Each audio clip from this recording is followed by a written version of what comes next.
Hola, muy buenas a todas aquellas personas que están escuchando el podcast Historia Política Pública.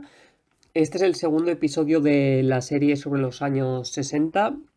En el capítulo anterior traté de poner en contexto el régimen de la Guerra Fría a nivel global. Hablé brevemente de los movimientos sociales que acontecieron en los diferentes países.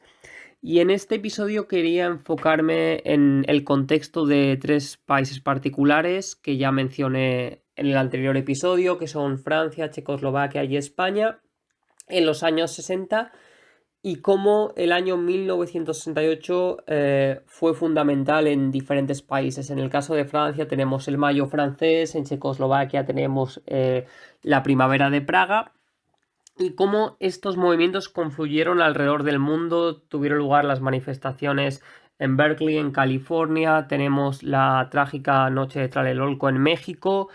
Tenemos el movimiento contra la guerra de Vietnam, que fue muy ferviente en Londres.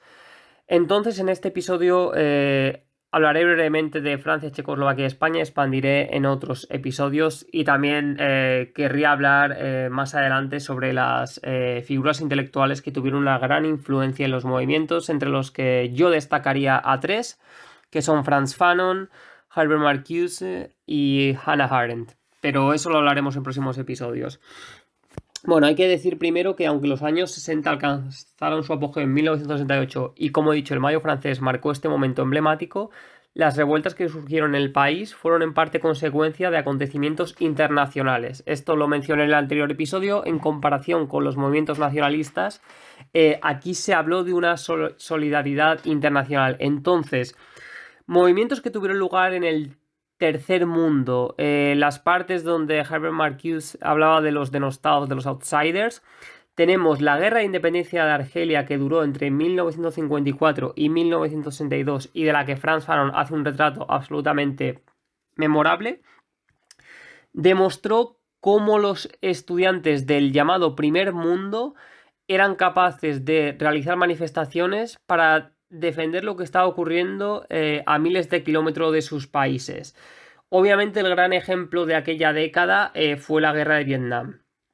Em, de hecho, incluso los estudiantes que estudiaban en Berlín, en París y en otras ciudades europeas se sintieron atraídos por las tácticas de guerrilla y sus representantes. Aquí, obviamente, el epítome es la guerra de Vietnam, en el que un país poderoso como Estados Unidos era incapaz de derrotar a los vietnamitas, que, conociendo el terreno de su país, fueron capaces de infligir derrotas espectaculares en los americanos.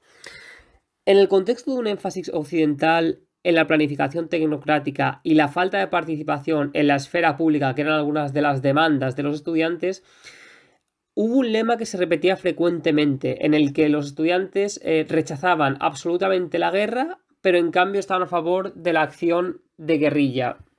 Es decir, ellos pensaban, y esto lo explicó muy bien el líder de los estudiantes alemanes, Rudi Dutschke, lo que querían era tratar de que los estudiantes mantuvieran su conciencia social para cambiar la sociedad, y a raíz de ello se acoplasen en una sociedad burguesa para ir realizando cambios graduales en los sistemas de educación, en sanidad, etcétera, para eliminar la burocracia y crear así una democracia directa, un proceso más deliberativo.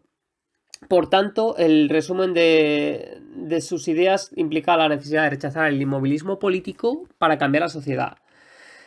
En esos años hubo varias figuras que tuvieron una gran admiración por parte de los estudiantes de los años 60. Principalmente tenemos a Ernesto Che Guevara, que era el hijo de una familia de Rosario, en Argentina. Era una familia que era de clase media. Él se hizo médico y se fue por Latinoamérica. Participó en la revolución en Cuba para derrocar a la dictadura de Batista junto a Fidel Castro, Cienfuegos y otros revolucionarios. Rechazó un puesto seguro y vitalicio en el gobierno de Cuba para organizar movimientos guerrilleros en el Congo, en Bolivia. Y en ese sentido fue una persona inspiradora porque, a diferencia de los estalinistas que abogaron por una revolución y cuando llegaron al poder comenzaron a realizar atrocidades y no quisieron cambiar la sociedad, Che Guevara sí que era una persona vista como alguien que, a pesar de haber realizado la revolución y estar en un régimen en el que estaba de una manera asentada, él quiso seguir haciendo la revolución alrededor del mundo. Su frase mítica de tenemos que hacer muchos Vietnam, que tuvo lugar en una de las conferencias internacionales, era repetida hasta la saciedad. Asimismo, el colonizado argelino y el campesino norvietnamita se convirtieron también en iconos por excelencia de la clase obrera para muchos militantes franceses. Como comenté en el capítulo anterior, eran los estudiantes los que animaron a la clase obrera, que igualmente tenían un potencial estratosférico en sociedades como Italia, en Francia o en Alemania. Entonces, la combinación de influencias transnacionales, más el aumento de estudiantes que ya comenté, que en Francia pasó a más de 500.000 en 1970, cuando antes de la Primera Guerra Mundial el número de estudiantes había sido de unos 100.000, fueron fundamentales para el crecimiento de la tensión en instituciones educativas obsoletas, incapaces de acoger a ese gran número de personas. Como comenté en el episodio anterior, se quintuplicó el número de estudiantes. Dejando a un lado la sociedad occidental, en este caso Francia, en Europa del Este, la muerte de Stalin en 1953 alteró la política de la Unión Soviética. Y desde que Khrushchev condenó los crímenes cometidos por el antiguo gobernante en un mitin que teóricamente era secreto, pero que fue grabado y fue expuesto alrededor del mundo, los países del bloque del Este iniciaron un proceso gradual de liberación. Aunque esto hay que recogerlo con matices, porque en Hungría en 1956 hubo una revolución para cambiar el sistema burocrático impuesto por la Unión Soviética y fue duramente reprimida por el ejército soviético. Hay que decir que en países como Checoslovaquia se inició en la primera década de 1960 un proceso gradual de apertura al mundo. El grupo de burócratas abogaron por cambios en diferentes niveles del aparato del partido. Al mismo tiempo, los intelectuales denunciaban algunos aspectos del socialismo implementado en Checoslovaquia, como la debilidad de su economía, el desprecio por la ley o la supresión de la libertad artística. Hay que decir que Checoslovaquia estaba sometida al yugo de la Unión Soviética, y este es un país muy interesante porque después de la Segunda Guerra Mundial fue el país donde el Partido Comunista alcanzó un mayor número de votos. Fue con mucha diferencia el partido más votado, alcanzó cerca del 50% de los votos, pero aún así la Unión Soviética quiso imponer a líderes que eran más proclives a los ideales implementados por el régimen soviético. Es decir, en Checoslovaquia no hubo libertad de expresión, no se creó una democracia, sino que estaban sometidos a la Unión Soviética. En ese sentido, tras el proceso de liberación, el gradual proceso de liberación, hay que enfatizar esta realidad.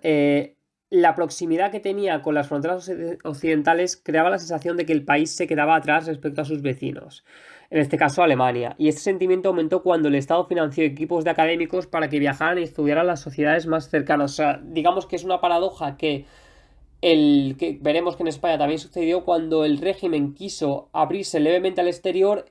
A través de esa ventana que acababa de aparecer, se gestó una idea de que al compararse con otras sociedades, la sociedad en la que habían estado viviendo tantos años estaba muy atrasada y por tanto querían proceder a un cambio mucho más radical del que se estaba cometiendo.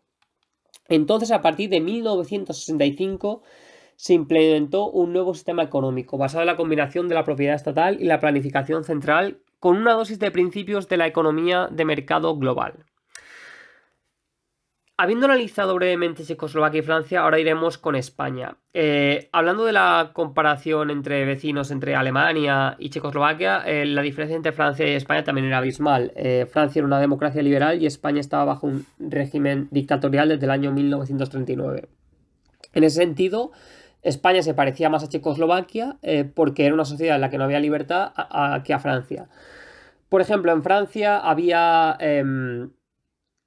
diferentes leyes que hoy en día se antojan esenciales en democracias liberales, pero en aquella época en la que había regímenes totalitarios en Europa, parecían como anomalías en cierto sentido. El derecho a la protesta, la libertad de expresión, el voto, las elecciones eran la base de aquel sistema francés. Mientras que el régimen dictatorial de España hizo que todos los movimientos sociales desde 1939 fueran prácticamente destruidos, y los grupos de oposición al régimen franquista tuvieron que operar en clandestinidad.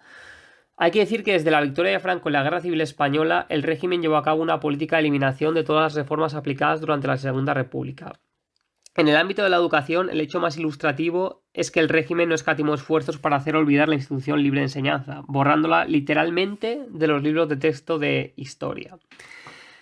Para comprender mejor esta coyuntura, la película La lengua de las mariposas es muy ilustrativa al respecto y la pondré después el título en el cuadro de descripción. Hay que decir que hubo una notable excepción y era la Asociación Pedagógica Ros-Sensat, que actuó desde los años 60 para enseñar temas prohibidos como la educación sexual y la expresión artística. Pero a pesar de ello, el franquismo controló todas las esferas de la sociedad española, incluidas las escuelas y universidades, seleccionando a los profesores y miembros de la enseñanza en función de su lealtad al régimen. De manera paralela, los tecnócratas del régimen, los miembros del Opus Dei, querían integrar el país en el sistema global y rechazar la política de autarquía implementada por Franco.